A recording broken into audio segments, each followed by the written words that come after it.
Mi nombre es Silvia Fernández, soy miembro de la comisión directiva de AIEDVA y desde el área de capacitaciones, bueno, hoy propiciamos un nuevo conversatorio.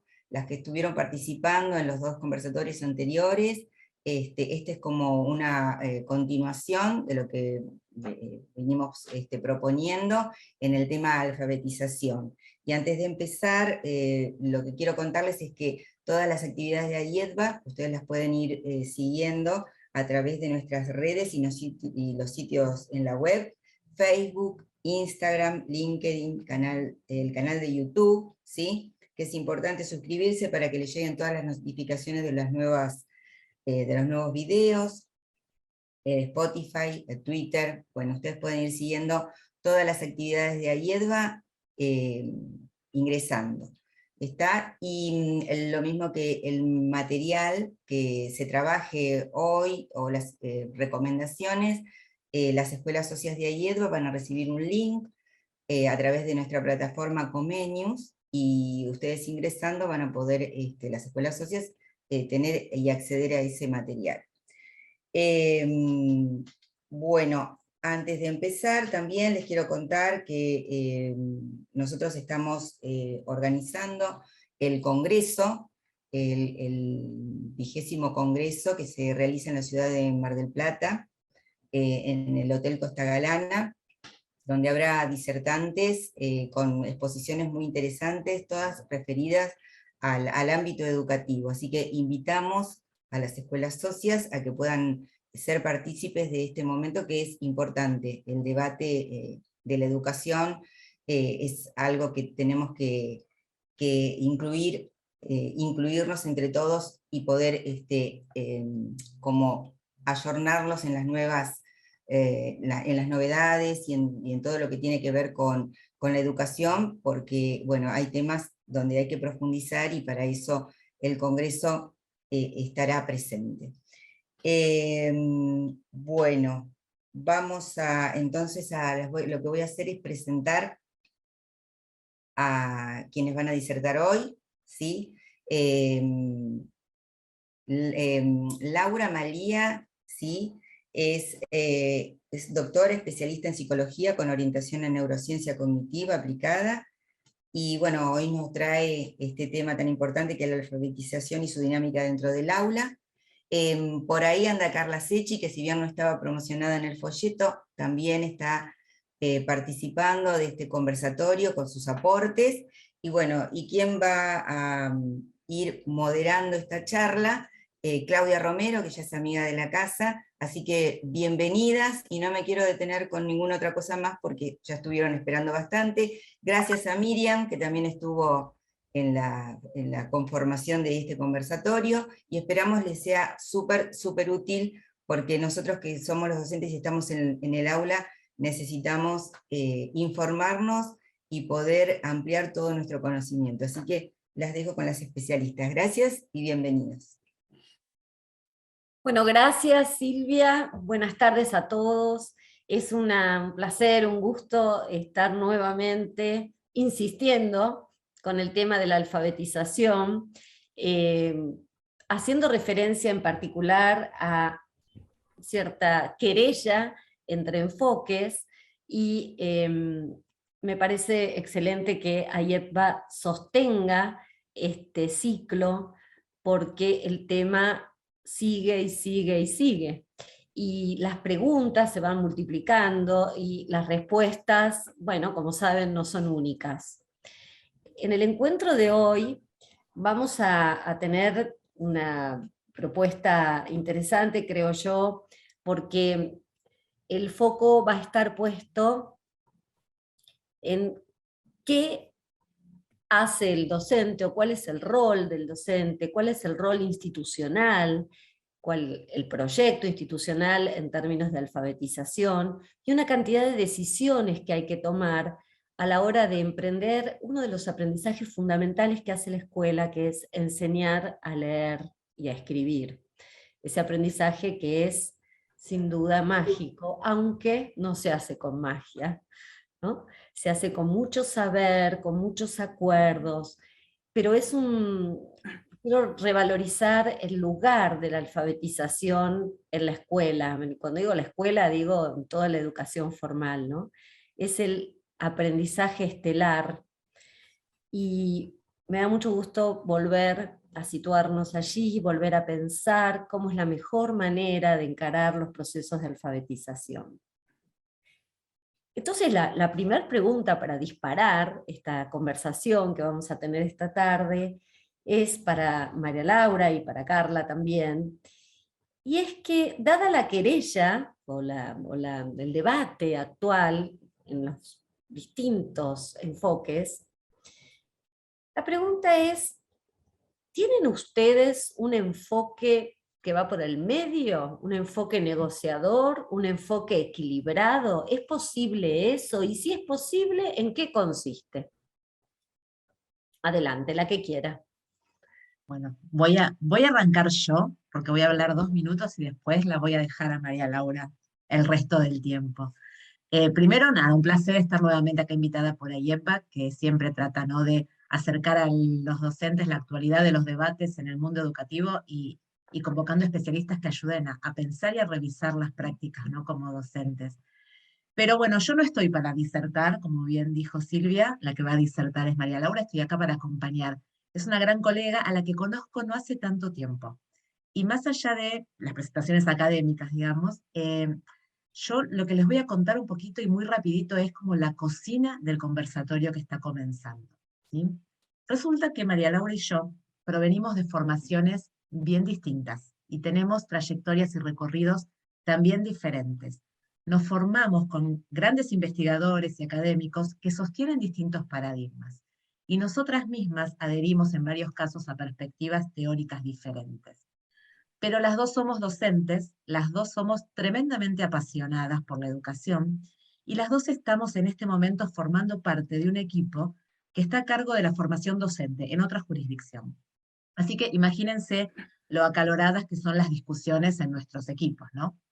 Lo interesante, y que tiene que ver con esta contextualización de la charla, es que muy rápido nos dimos cuenta de lo que sí tenemos en común.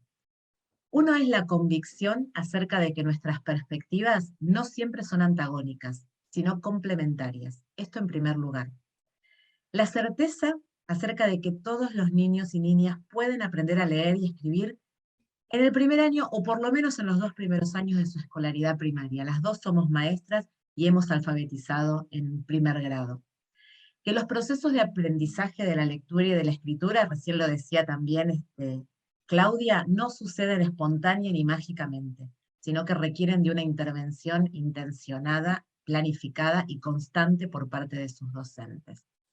Y finalmente, que para que esto ocurra y sea exitoso, necesitamos docentes que se nieguen a ser meros implementadores de estrategias fabricadas en un laboratorio por académicos que no son quienes están ahí en el aula frente a los chicos.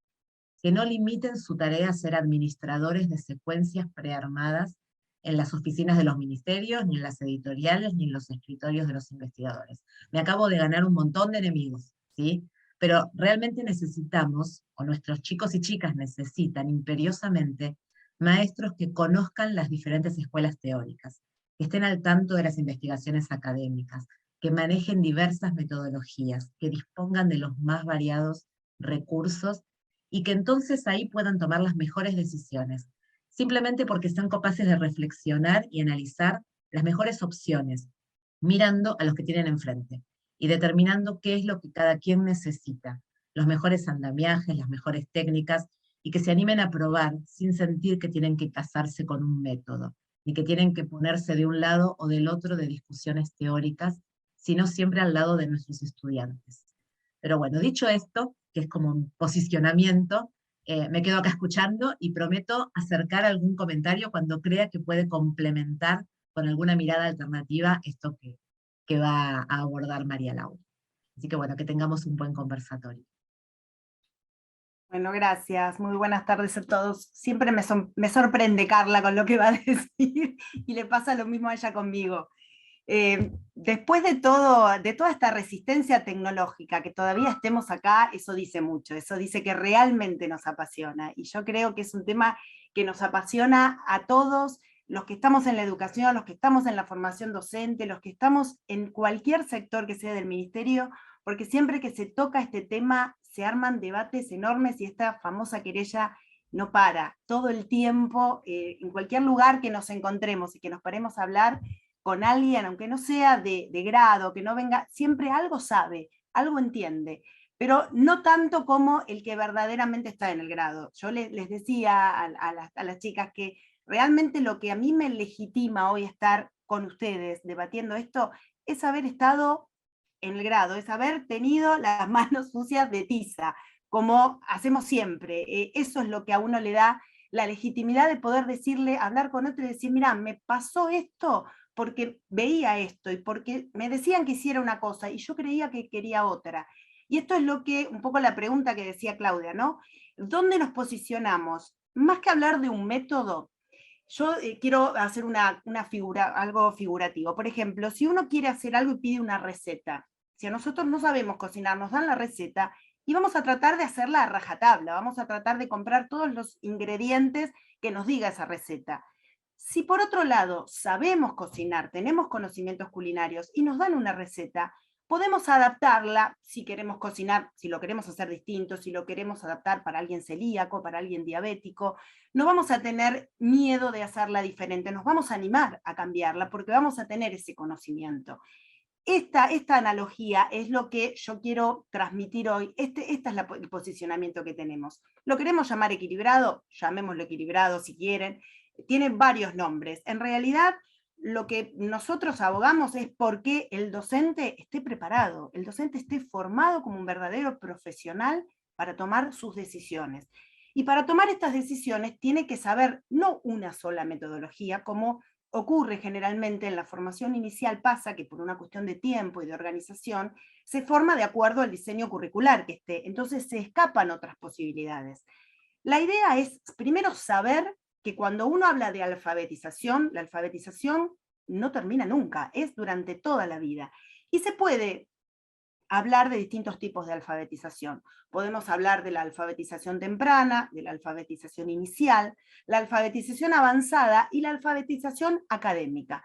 Estas tres primeras responden a niveles que son obligatorios.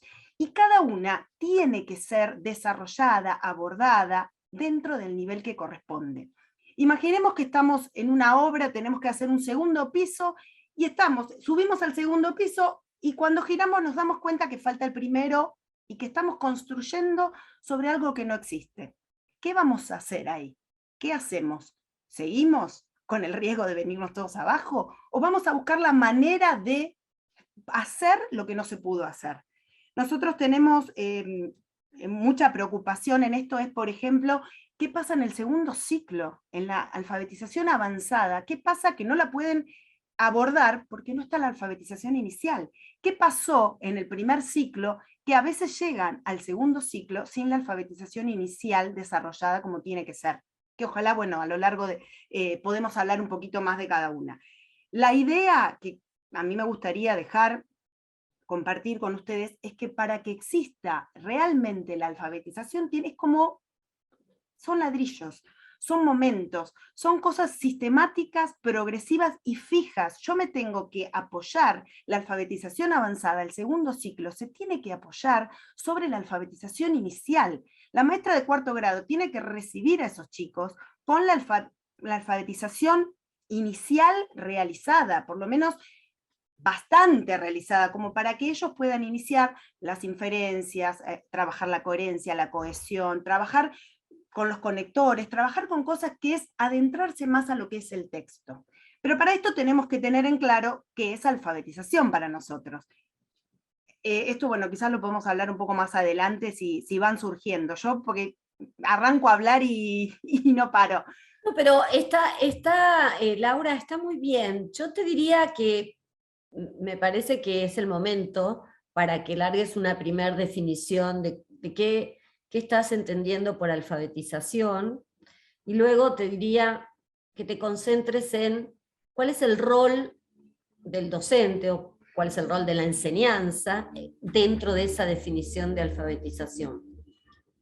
Bien, a ver, cuando hablamos de alfabetización, primero vos hablaste al principio que queríamos darle un encuadre institucional. Acá lo que hay que destacar es la importancia que tiene la institución y la gran responsabilidad como garante de la alfabetización. Y cuando hablo de institución, todos sabemos que hablamos de no solo el docente, hay un directivo, hay un coordinador, hay quizás un representante legal, todos somos parte responsable de garantizar este derecho que tienen todos los chicos a alfabetizarse. ¿De qué manera? Primero, la institución tiene que saber qué va a considerar por alfabetización. Si yo les preguntara a ustedes, tuviera la posibilidad de estar con ustedes y decirles, bueno, ¿cómo considerarían ustedes que un chico de primer grado está alfabetizado? Seguramente todos tendrán que ver, hablaremos todos de lectura, de escritura, quizás hasta de comprensión, pero habría diferencias, porque podemos interpretar que un chico de primer grado está alfabetizado primero, si puede escribir su nombre, por ejemplo, si identifica valores sonoros convencionales, si puede comparar sonidos, si tiene una escritura silábica, presilábica, son todas teorías que nosotros conocemos, todas palabras que conocemos, y también podemos decir que para mí alfabetizado va a estar cuando pueda comprender textos simples, por ejemplo. Todas estas instancias tienen diferentes cosas. Esto nos va a llevar a hacer pasos diferentes. Entonces, en la medida en que una institución diga, bueno, mi objetivo final es este, para primer grado es este, si queremos para unidad pedagógica, si queremos para primer ciclo, para segundo, cuando yo tengo el objetivo, ahí voy a poder ir armándome cuáles son los pasos que quiero hacer. Entonces ahí es donde viene, cuando uno tiene la visión en el PEI, vieron que siempre hablamos de la misión, de la visión, bueno, yo tengo que poder discriminar de qué manera voy a concretizar esa misión que tengo, esa visión que tengo de alfabetización lingüística, la alfabetización científica y la alfabetización matemática también, no es solamente la lingüística. Entonces ahí es donde voy a ver y me voy a ir posicionando y voy a ir armando de qué manera voy a encarar la alfabetización. Y acá es donde, yo les cuento un poco, y ahí es donde siempre hablamos con Carla, qué cosas tenemos certeza ahora, porque antes el docente actuaba mucho por intuición, ¿vieron? Cuando decíamos, bueno, porque vamos a repetir la escritura, uno intuitivamente sabía que con la repetición iba a tener resultados. Ahora con distintos avances científicos que se ha demostrado, ustedes saben que a raíz, yo estudié, me especialicé mucho en lo que son las neurociencias, ¿y qué nos aportaron? Avances a raíz de las neuroimágenes. Y con eso no se puede refutar, porque las neuroimágenes nos permiten ver en tiempo real qué está ocurriendo con nuestro cerebro. Cuando nosotros leemos, se ve el flujo sanguíneo, se ve el metabolismo que está haciendo nuestro cerebro. Entonces vemos cuáles son las áreas que están involucradas. ¿Y de qué nos sirve saber todo esto? Porque nosotros sabemos que el cerebro no va evolucionando todo junto, va evolucionando en distintas etapas. Entonces, de acuerdo a la etapa que los chicos están, va evolucionando y le puedo pedir determinadas funciones cognitivas, determinadas cosas que son capaces de hacer y otras que no. Esto es muy valioso para el docente, saber qué pedir, qué desarrollar y qué estimular, y qué va a tener que esperar que evolucione o que vaya estimulando y que se vaya logrando más adelante. Sigo. ¿O querés hacerme alguna pregunta? No, yo creo que está muy claro lo que el encuadre institucional es fundamental, y entiendo entonces, ahora que metiste lo de neurociencias, yo pensaba qué importante es entonces desde esa visión que las investigaciones estén disponibles para los docentes, porque muchos docentes no se han formado con esos aportes de las neurociencias, por ejemplo, ¿no? Sí. Entonces vos decís, bueno, vemos al escribir cómo se activan y cómo se pintan, digamos, determinadas zonas del cerebro. Bueno, un docente en el aula no lo ve. Digamos, lo ve un científico cuando está mapeando el cerebro. Ahora, ese científico tiene que poder contarle al docente cómo funciona. Entonces, la pregunta es, muy interesante el aporte de las neurociencias, pero ¿podrías adelantar algunas de estas precisiones o aportes desde las investigaciones que puedan ser útiles para los docentes? Y, en todo caso, te comprometemos a que dejes algunos materiales también para que los docentes puedan volver sobre eso, ¿no? Sí, yo me había hecho un punteo de cosas que realmente me parece muy interesante, y es verdad lo que vos decís. Vos sabés que cuando yo me inscribí en el doctorado, me inscribí justamente porque cuando conocí las neurociencias dije, encontré mi lugar en el mundo, porque encontré la manera de explicar lo que yo hacía como docente, y le encontré la explicación científica, y dije, wow, acá nadie me va a poder decir por qué hago esto, porque la ciencia lo está demostrando. Y yo era la única docente, había muchos psiquiatras, psicólogos, fonoaudiólogos, psicopedagogos, y docentes ninguno. Y yo dije, bueno, esto tiene que estar abierto al docente. De hecho, se abrió un poco más todo lo que es neurociencia, se abrió a la docencia. Hay que tener un poco de cuidado también dónde uno se capacita, dónde va, ¿no es cierto? Porque siempre pasa esto, cuando algo está en furor, todos quieren hablar y no todos son muy serios. Pero sí me parece muy importante compartir con todos mis colegas estas cosas que para mí significaron muchísimo. Por ejemplo, la diferencia que existe entre el lenguaje y la lectura. Se cree que, así como uno aprende el lenguaje, se aprende la lectura, por inmersión en el medio. O el lenguaje, nosotros tenemos filogenéticamente, es decir, por nuestra herencia, por la evolución de la especie, tenemos estructuras innatas para todo lo que es el lenguaje. Entonces, esto nos garantiza que si no hay una patología, inmerso en un lugar donde se habla, nosotros podemos aprender lenguaje. Aprendemos de qué manera se arman oraciones, de qué manera se entona, por estar de manera inconsciente, sin quererlo, sin saberlo, estamos aprendiendo lenguaje. El lenguaje se adquiere. Pero ¿qué pasa con la lectura, la alfabetización? Como hace tan poquito en lo que es la especie humana, que no se llegó a desarrollar estructuras, entonces nuestro cerebro, ¿qué tiene que hacer? Tiene que tomar alguna estructura que ya no use y la tiene que moldear, la tiene que modificar. Por ejemplo, ¿qué estructura se descubrió que utiliza nuestro cerebro? Es una que estaba dedicada a lo visual, a lo espacial y al reconocimiento de caras. Entonces, por eso se explica, por ejemplo, que al principio los chicos escriban en espejo, y uno dice, pero es disléxico, esto es un principio de dislexia. ¿Por qué? Porque esa área identificaba todas las cosas. Por ejemplo, si yo quiero identificar una silla, no me estoy preguntando si está hacia la derecha o hacia la izquierda, lo mismo si veo un rostro. No estoy viendo la simetría o la asimetría, estoy viendo que es un rostro, me sirve para eso, listo, me sirve ver que es una silla. Pero como necesito que se especialice en la letra, y las letras, ustedes vieron que hay letras que necesito que sean para un lado, otras para el otro, bueno, eso al principio va a ocurrir, hasta que se vaya especializando esa área. ¿Cómo se especializa? ¿Cómo se hace? Con algo que pareciera que fuese una mala palabra, que es la práctica, la repetición, la tarea, la ejercitación, todo eso, y la enseñanza, eso hay que enseñarlo. Si yo no hago una enseñanza explícita, sistemática y progresiva, esto no lo puedo desarrollar, porque naturalmente no lo voy a desarrollar. Yo puedo poner a un chico en un aula, rodeada de libros, rodeada de un ambiente de académicos, y si yo no le enseño de manera explícita, no va a aprender. ¿Qué es lo que pasa? Cuando un chico, por ejemplo, un texto supongamos que puede ser como una puerta. Yo quiero que los chicos, ¿cuál es mi meta como docente? Que puedan abrir esa puerta y puedan entrar en el contenido del texto. Si yo les permito que lleguen al texto, pero no les enseño a decodificar, les estoy dejando llegar al texto, y cuando abren la puerta se encuentran todos ladrillos adelante. ¿Por qué?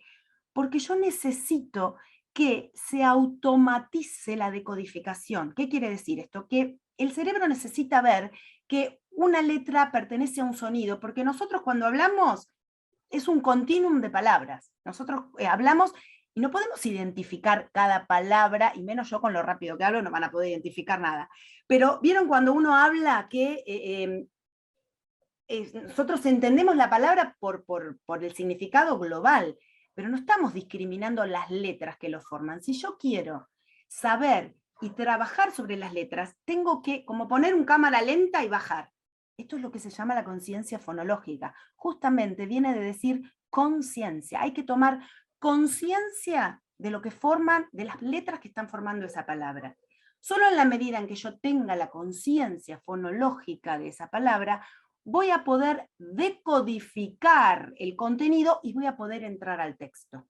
¿Por qué? Porque lo tengo que automatizar ese contenido. No tengo que reparar en lo que está diciendo, sino en lo que me dice interiormente. el cerebro automáticamente lo que busca es decodificar, busca transformar esa letra en sonido. Entonces, ¿qué pasa? Porque los chicos había salido una vez muy, muy preocupado en el diario, que los chicos llegaban desde el ingreso a la universidad, no podían interpretar consignas. ¿Por qué era esto? Porque si no codifican, es como, imagínense autitos chocadores, están todo el tiempo chocando con lo que dice y no pueden entrar, porque están todo el tiempo tratando de ver qué dice. Si yo no automatizo eso, no adquiero fluidez. Si yo no adquiero fluidez, no puedo comprender un texto. Estas cosas ¿se mecanizan? Sí, no es una mala palabra decir tengo que mecanizar, tengo que automatizar, porque yo lo que quiero es que mi cerebro pueda leer rápidamente. Yo lo que quiero ver después es estos recursos cognitivos, son recursos cognitivos inferiores, la atención, el tener que decodificar. Yo quiero ir a un recurso cognitivo superior, que es la comprensión, pero en la medida en que no automatice esto, no lo puedo hacer. Y otra cosa muy importante que también nos aporta, tengo un montón anotada, pero si puedo las digo. Nosotros cuando leemos por dos rutas, la ruta léxica y la ruta fonológica. La ruta fonológica es más indirecta. ¿Qué hace? Es más lenta, es la que me va a decir cómo suena cada palabra, la relación de grafema-fonema. La ruta léxica es la que me va a entender la palabra en general y me va a comunicar con mi almacén de significados. O sea, nosotros tenemos un acervo de palabras. Cuando voy leyendo, están las dos en funcionamiento. Pero ¿qué pasa? Los chicos que están aprendiendo a leer tiene prevalencia la fonológica, porque están todavía decodificando. A medida que me hago un lector experto, gana la léxica y achica la fonológica. ¿Cuándo se reactiva de nuevo la fonológica? Cuando leo una palabra extranjera, cuando leo un nombre desconocido, cuando es una palabra que no conozco, entonces mi cerebro dice, pará, ¿qué dice acá? Tengo que volver. Si no, tengo una lectura, bueno, eso va adquiriendo fluidez. Eso es lo que me hace un lector experto y eso es lo que me permite llegar al texto. Esto es muy importante. ¿Por qué necesitamos desarrollar la conciencia fonológica? Para esto, para que puedan realmente ser lectores expertos, para que comprendan. No me importa que estén todo el tiempo pudiendo identificar un sonido o pudiendo tener que problematizar todo el tiempo. Yo necesito cuanto antes poder automatizar todo esto para dedicarme a los recursos cognitivos superiores, que son la comprensión, la inferencia, la relación, la jerarquización. Tengo que ir allá. Tengo que garantizar con todo esto la alfabetización avanzada, porque si no, la alfabetización avanzada va a tener que hacer esto, va a tener que hacer la decodificación, trabajar, y fíjense, yo quiero hacerles escuchar una cosa que es muy chiquitita, pero presten atención a las palabras que se pronuncian acá. A ver si se escucha.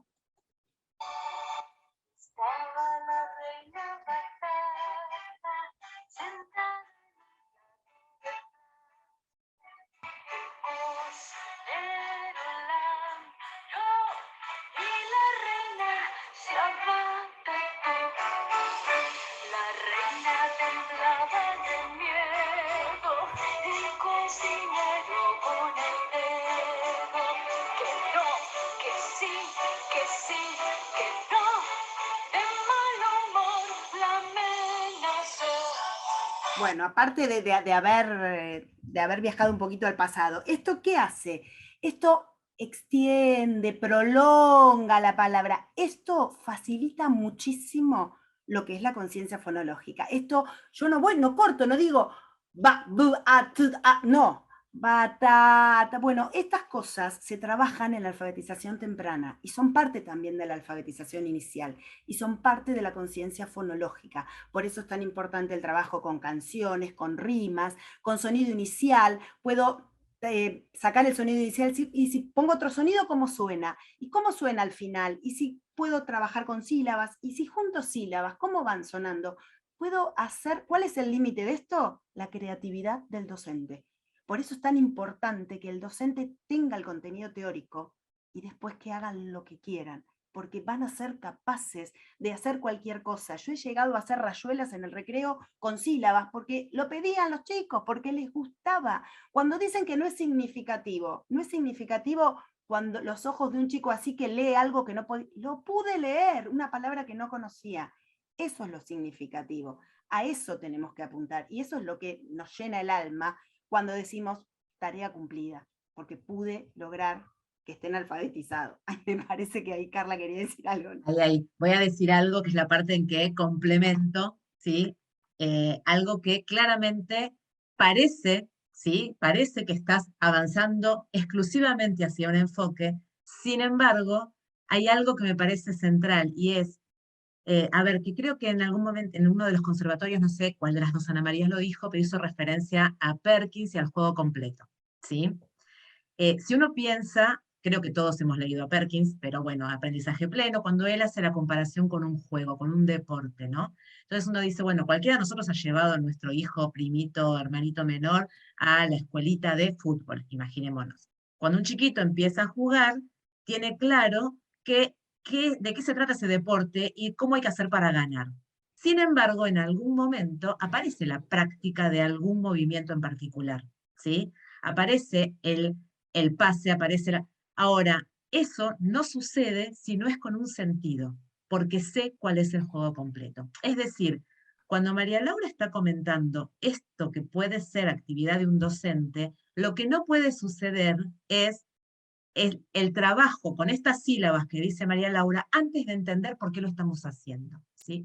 O sea, lo que no se puede perder de vista es el sentido, y el sentido es la comunicación, ¿no? Es decir, si los nenes, nenas que están en salita de 5, primer grado, segundo grado, tienen la claridad respecto del sentido de esto que están haciendo en función de la comunicación por escrito, en poder leer lo que otro comunica, entonces la ejercitación, la mecanización, la práctica tienen un sentido que no lo tendrían si perdemos de vista justamente el para qué lo estamos haciendo. Ejemplo, yo durante muchos años fui maestra de primer grado, me consideré una maestra sumamente constructivista, ¿bien? Entonces, a ver, a quienes han trabajado de manera bien constructivista, igual estoy hablando de la prehistoria, pero sigo sosteniendo algunas cuestiones. Entonces decimos, bueno, escribe paleta, un chiquito silábico con valor sonoro estable de las vocales. ¿Qué escribe cuando le decimos paleta? Seguramente A, E, A. Bien. ¿Qué hacemos para problematizar? Y quizá le puedo decir, a ver, ¿nos animamos a escribir maceta? ¿Qué escribe un chico silábico con valor sonoro estable? A, E, A. Bien. Y ahí empieza esto que dice María Laura. Qué raro, ¿no? Que paleta y maceta se escriban igual. ¿Puede ser? A ver, escuchemos. Paleta. Suena igual que maceta. Y acá es donde dice María Laura, no es mala palabra. Estamos pensando si realmente ma suena igual que pa.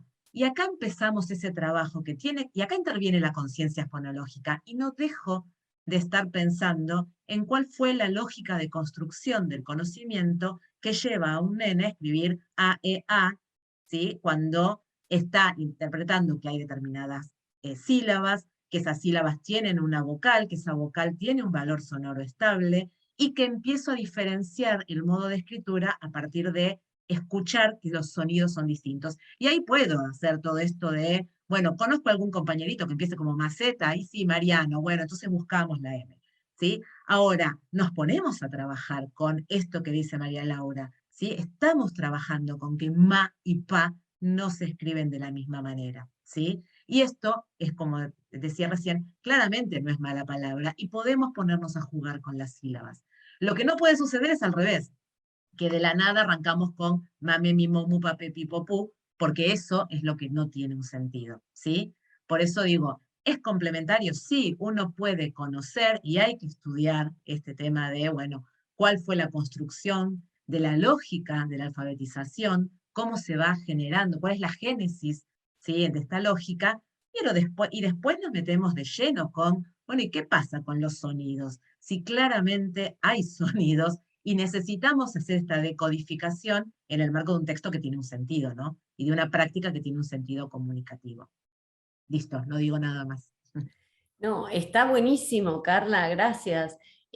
Bueno, lo que acabas de decir muestra muy claramente esta posibilidad de convivencia de los distintos enfoques, cómo entrar y salir de él. Por lo que decís, la lógica de la enseñanza, en todo caso, estaría dada de algún modo por este aporte de la psicogénesis en el sentido de, bueno, un acercamiento a los modos de construcción del propio aprendizaje, como lógica general. De todas maneras, bueno, un purista pondría en discusión, pero justamente se trata de no ser puristas en todo caso, ¿no? O sí, siempre que funcione, porque también una institución podría decantarse por alguno de estos enfoques y, como decía recién Laura, definir ciertos estándares, bueno, esa palabra por ahí suena mal, ciertos criterios, y acordarlos y un camino, y si todos los docentes están de acuerdo y tienen las capacidades suficientes, seguir ese camino. Quiero decir, en esto está muy bueno lo que planteaban al comienzo, de que esté abierta la posibilidad a decisiones profesionales.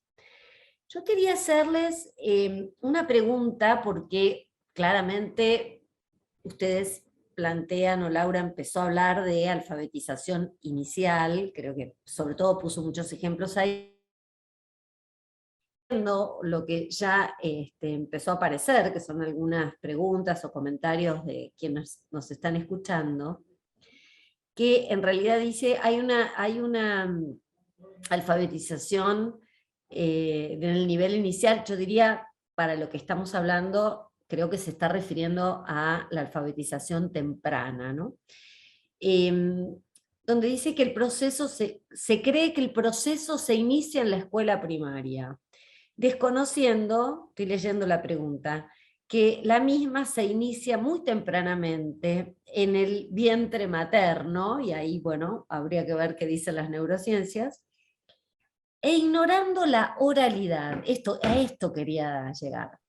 Hay una forma anterior a la lectura y la escritura, que es la oralidad, anterior y luego contemporánea, pero el trabajo con la oralidad, ¿no?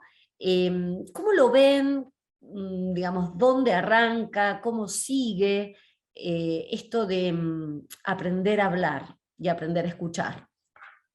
No, es cierto esto. Es verdad que yo arranqué con lo que es la alfabetización de la lectoescritura, pero un predictor y un precursor de toda la alfabetización escrita, y para leer, por supuesto, es el trabajo con la oralidad, las construcciones, la manera de hablar, el vocabulario, todo, por supuesto, se aprende primero con la oralidad. Si bien después la escritura no tiene que ser exacto en la traducción de lo oral, toda la oralidad y el enriquecimiento es lo que va a sentar las bases para que lo otro pueda suceder. Sin duda, sin lugar a dudas, son inseparables las dos, y una, por supuesto, depende de la otra. Por supuesto que lo primero que se tiene que desarrollar es la oralidad, y continuar desarrollándola a la par del desarrollo de la lectura y de la escritura, por supuesto, porque la comprensión también se hace del oral, no solamente de lo escrito.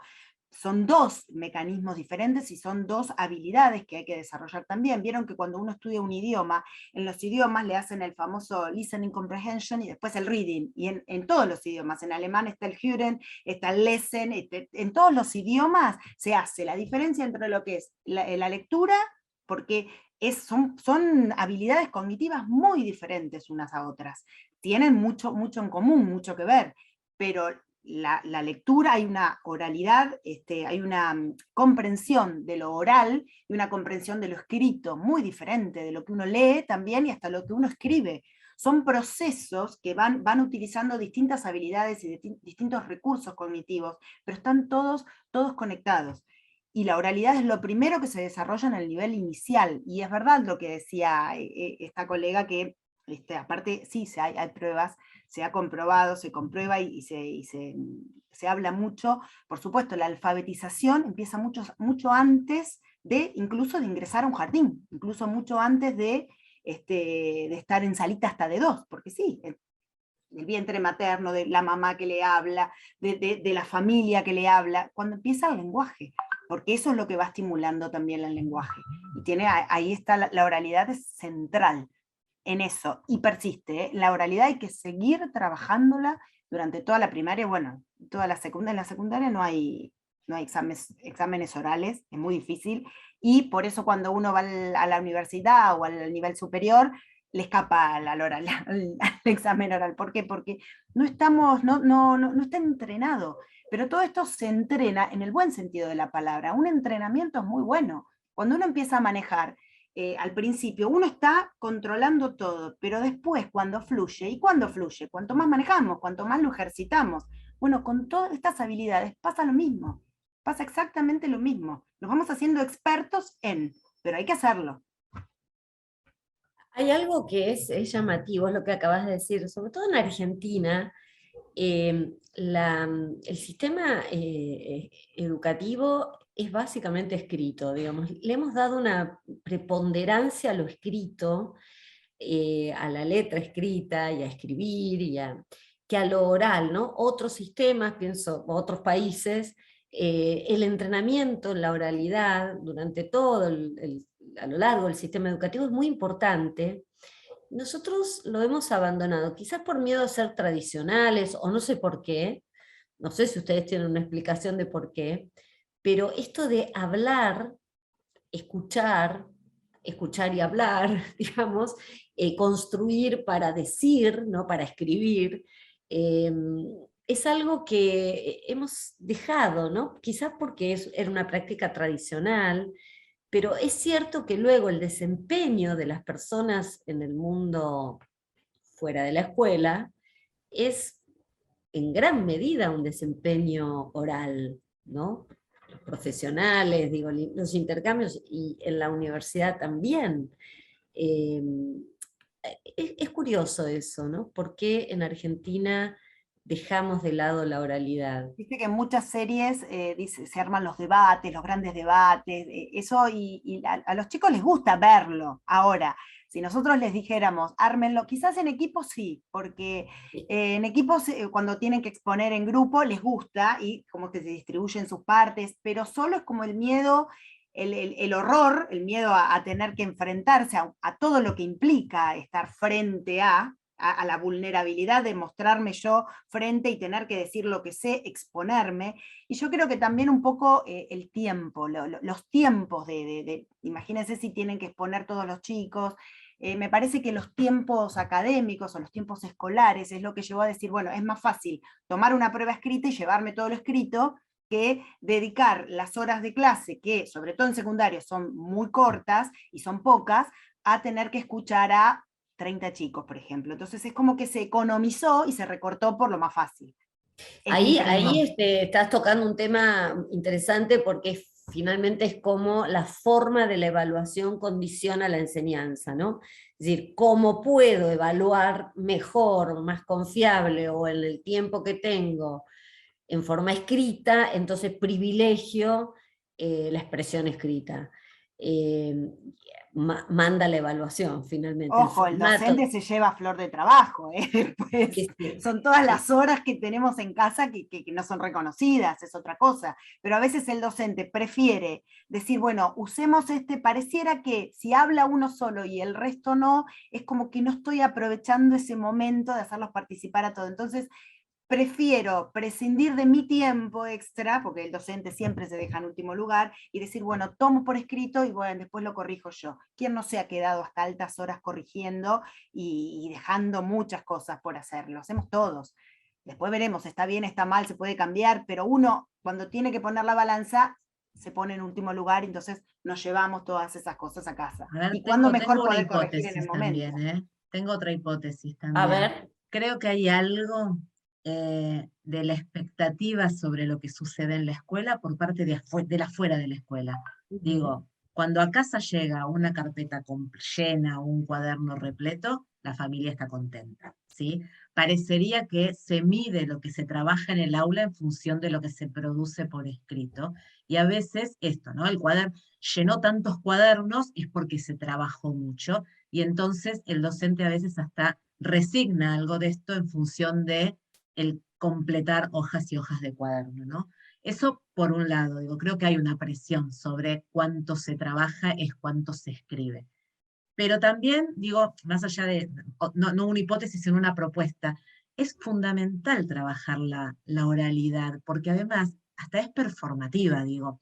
El trabajar sobre la metacognición, el poder al final de cada día decir, ¿qué aprendimos hoy? y no qué aprendimos en términos de contenido, sino qué aprendimos y poder pensar en cuáles fueron hasta los mecanismos cognitivos que utilicé aprendí a escuchar a mi compañero, aprendí a debatir una idea, aprendí a ponerme en el lugar del otro y escuchar otra explicación, aprendí a analizar las causas y las consecuencias. Estoy pensando, por ejemplo, en todo lo que son las llaves del pensamiento, esto del pensamiento visible, que también es todo en escuela, que trabaja mucho sobre esto. Y uno ve a los chiquitos de 4 años diciendo, hoy aprendí a evaluar las consecuencias posibles a partir de, y hablan de este modo, y al enunciarlo a la vez, es como que estructuran el propio pensamiento. Digo, es central esto.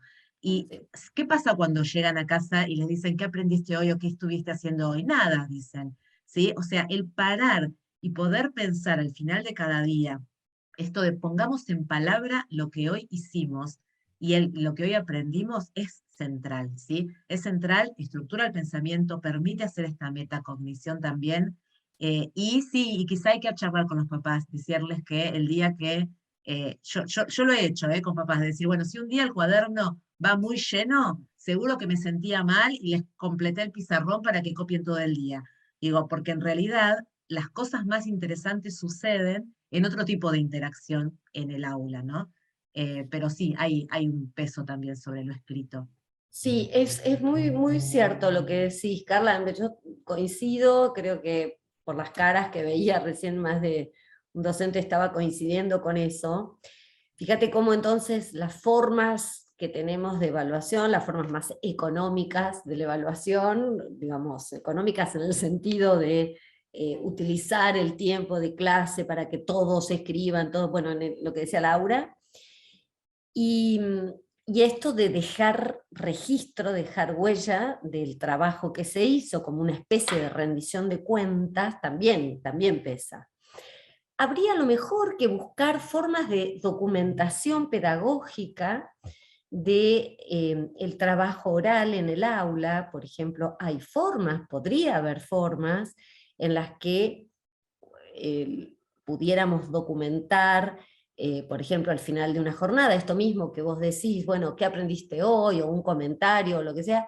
Bueno, eso se puede grabar, por ejemplo, y con eso podemos, al final de una semana, hacer una síntesis también para enviarla a los padres. Quiero decir, lo escrito no es la única manera de mostrar el trabajo. Pequeños videos, ahora que, bueno, nos hemos acostumbrado a tener tan a mano la tecnología, sería muy fácil, ¿no? Con una pequeña cámara, 2 segundos, los chicos, y que ese pequeño video llegara a las casas. Y acá acaban de introducir un tema esencial, porque acá hay un tercero que educa en términos de alfabetización, que es la familia, o que al menos, digamos, en teoría tiene un lugar importante, sobre todo en la alfabetización. ¿Cómo ven ustedes, cómo sería el lugar de la familia, sobre todo en la alfabetización temprana, en la alfabetización inicial? ¿Cómo debería la escuela trabajar con la familia, los docentes, la escuela, la familia, en torno a una propuesta de alfabetización institucional, ¿no? Volvemos a lo institucional, a lo Sí. importante, y esto hasta puede ser un proyecto institucional. Y si vamos de entrada, volvemos a lo que es el nivel inicial. Eso estaría buenísimo, obtener un programa, un proyecto, y sí citar a los padres y contarles desde la primera reunión de padres cómo va a ser y qué se pretende de ellos, qué se espera de ellos en esto. Porque, bueno, la familia alfabetiza en todo momento. Es muy importante la lectura de cuentos, que seguramente en el nivel inicial eso se dice, no solamente el cuento que se lee en clase, sino el que se lee en casa. Es diferente la manera en que se va a abordar y se va a trabajar un texto en clase con la maestra jardinera que con lo que pueda hacer mamá, o a lo mejor mamá lee el libro, cierra y listo, no sigue trabajando sobre, no porque vaya a buscar comprensión, pero a lo mejor poder hablar sobre algo, poder seguir, poder jugar, poder armar algo a partir del texto. Es muy difícil que en casa se haga, salvo que la mamá tenga alguna formación, pero estaría bueno que a lo mejor en el nivel inicial o en el primer ciclo se trabaje algún texto específico y a la familia se le pida algo. a veces se le pide que haga algo con el personaje, qué podemos hacer, pensemos algo que hace el personaje, o pensemos qué cosas puedo ponerle. Entonces, de esa forma hacen participar a la familia en todo lo que es la alfabetización, escribo qué cosas puede hacer, a dónde puede ir, o se va de viaje, qué puede necesitar, las cosas que se le ocurra al docente, pero es una manera de trabajar juntos, en la escuela una cosa y en casa otra, que se complementen. Yo creo que cuando es un proyecto anual o cuatrimestral, se pueden armar cosas buenísimas. Bueno, yo en primer grado he escrito un libro con los chicos, y que fue el libro escrito con letra de ellos, anillado a los papás, y que los papás escriban algo, y la verdad que son cosas espectaculares, porque vos ves la producción de todos, y ves la reacción de la familia también, y está bueno, está bueno eso entre todos. Por ejemplo, es como tener un proyecto, y está muy lindo poder hacerlo. Y además que o sea, y explicarles lo que estamos haciendo. Digo, también, nuevamente, una buena reunión de padres donde les expliquemos lo que estamos haciendo, porque si no, no tienen por qué entender lo que estamos haciendo y van a intentar encontrar en los cuadernos de sus hijos lo mismo eh, que ellos hicieron cuando fueron alumnos, ¿no? Entonces, digo, el poder contarles esto, obviamente. Pero sí, poder sacar de nuevo esto del cuaderno viajero, digo, todo esto que implicaba involucrar a la familia, ¿no? En el escribir, en el contar, en el dejar registro. Me gustó la idea de Claudia de pensar en otros registros, no solamente los escritos. Digo, si cada día de la semana hacemos esto de qué aprendí hoy y lo grabamos, terminamos con un podcast semanal que puede circular por la familia y estaría genial, ¿no? O sea, son Sí. cosas sencillas que con un celular se pueden hacer. Exactamente. Bueno, a mí me preocupa justamente el tema de la documentación pedagógica y cómo el docente es un gran documentalista, o debería poder ser un documentalista, también por este tema de una metacognición sobre la enseñanza, o sea, mirar después qué sucedió, qué se hizo. Uno puede hacer una documentación también de imágenes, puede sacar fotos, puede grabar, puede filmar, y esto involucra a los padres de una manera directa dentro del aula, ¿no? Es mostrarles cómo estamos produciendo. Yo creo que hacer más transparente el aula en estos procesos, bueno, genera una mayor participación de los padres, también calma las ansiedades de muchos padres, sobre todo en este aprendizaje tan fuerte, ¿no? Que es la alfabetización. Y estos compromisos, Laura decía al principio que uno institucionalmente asumiría un compromiso que es, bueno, a lo largo de este primer año o de primero y segundo grado vamos a lograr tal o cual cosa, ¿no?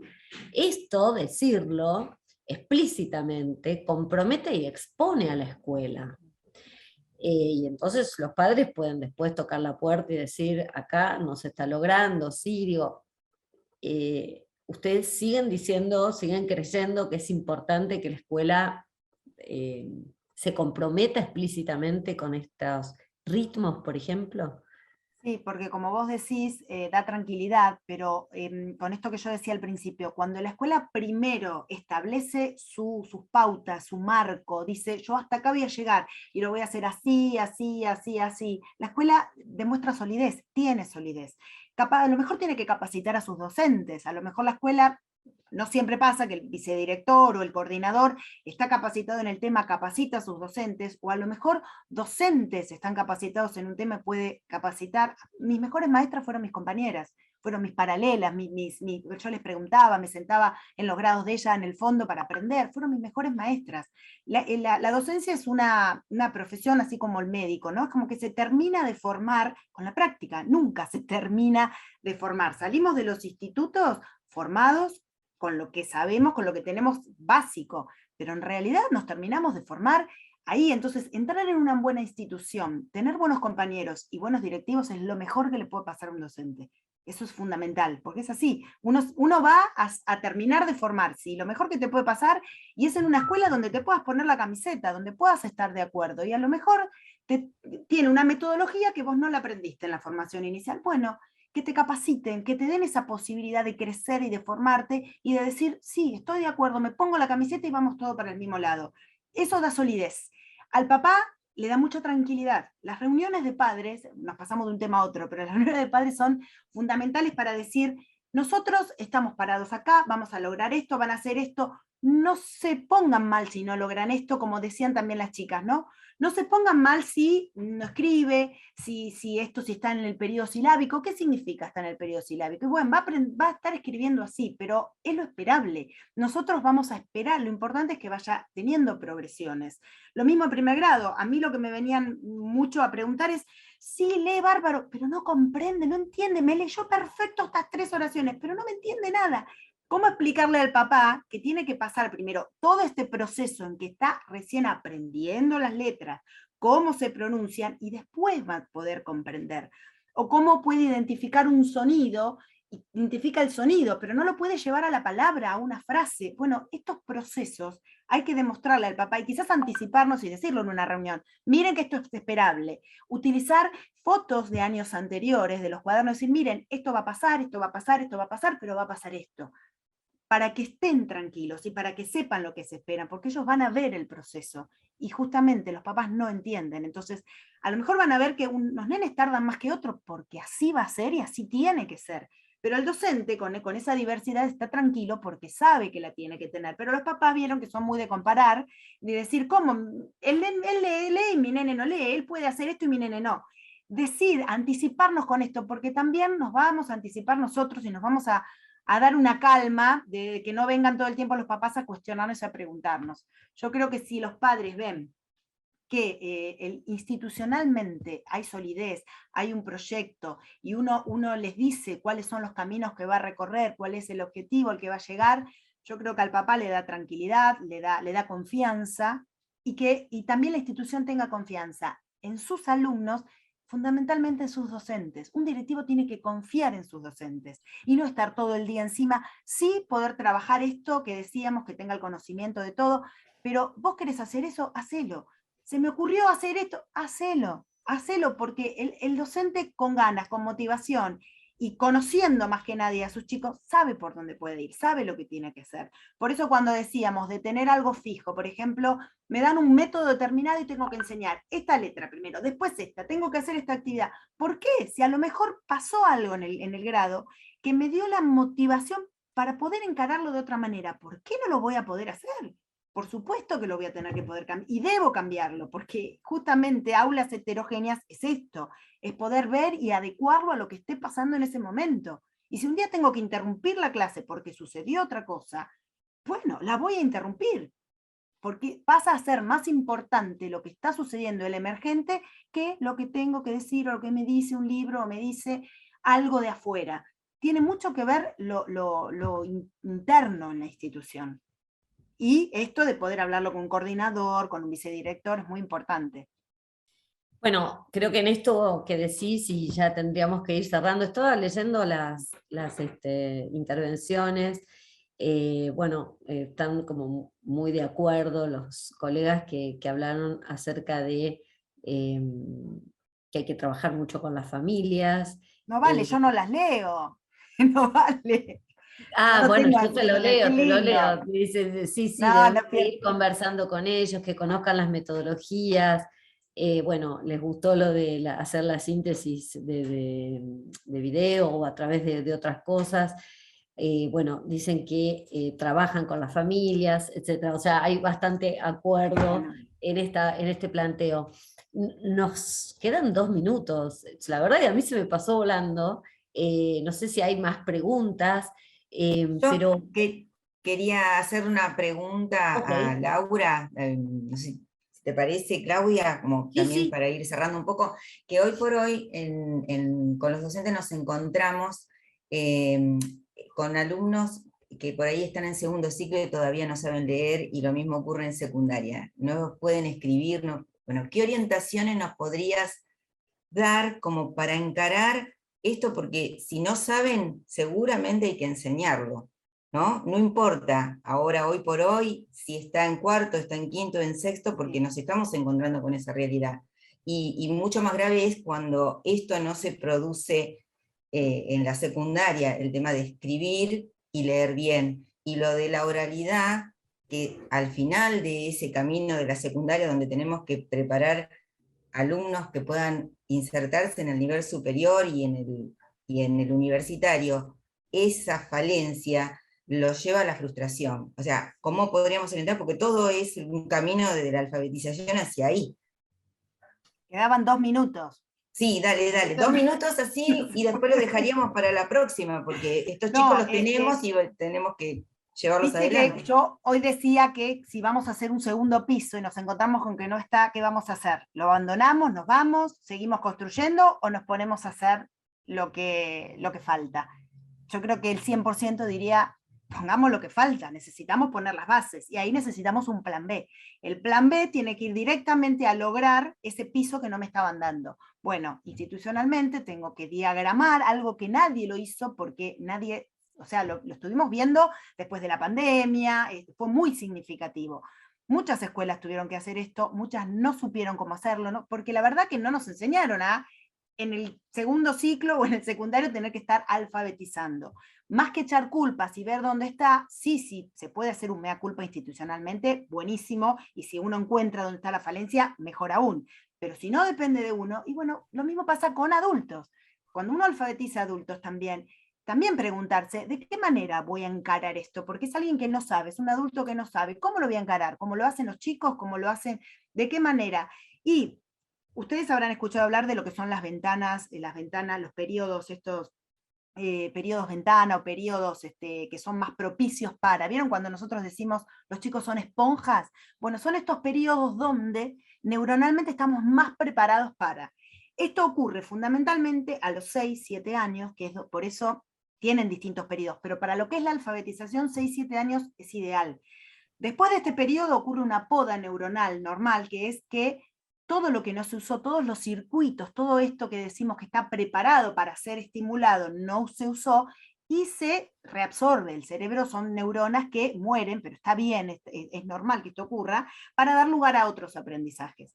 En el adulto, esta plasticidad neuronal no existe, pero sí podemos recurrir a la misma metodología. La metodología que usamos con los chicos puede resultar con el adulto. Por supuesto que el ejemplo que utilicemos, todos los textos, todo lo que se utilice va a estar adecuado al adolescente o adecuado al adulto. Pero sí No hay la que reina hacer un batata, proceso. por ejemplo. ¿Eh? No la reina batata con los No, adultos y con pero los yo adolescentes. no sé si lo usaría tampoco ahora con una primaria, ¿no? Pero era para nosotros la reina batata, era más para nosotros que para otra cosa.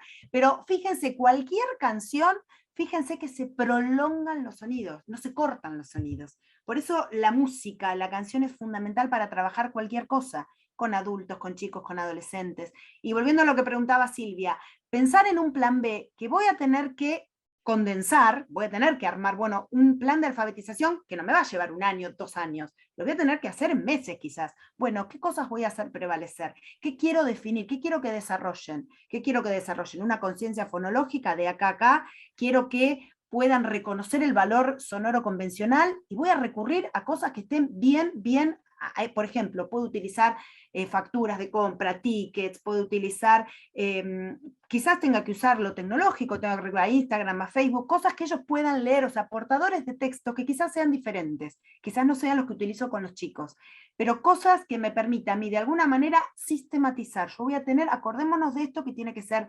explícito, sistemático y progresivo, porque yo quiero lograr, voy a tener un objetivo, y para tener ese objetivo tengo que hacerme pasos. Van a ser diferentes en la alfabetización inicial, de una manera, y en la avanzada, cuando no está la inicial, voy a tener que seguir con la avanzada, pero también voy a tener que estar haciendo la inicial. Es complicado, es un trabajo terrible para el docente, pero hay que organizarlo. Es la única manera y es lo que nos tocó y es lo que hay. No es imposible, muy difícil.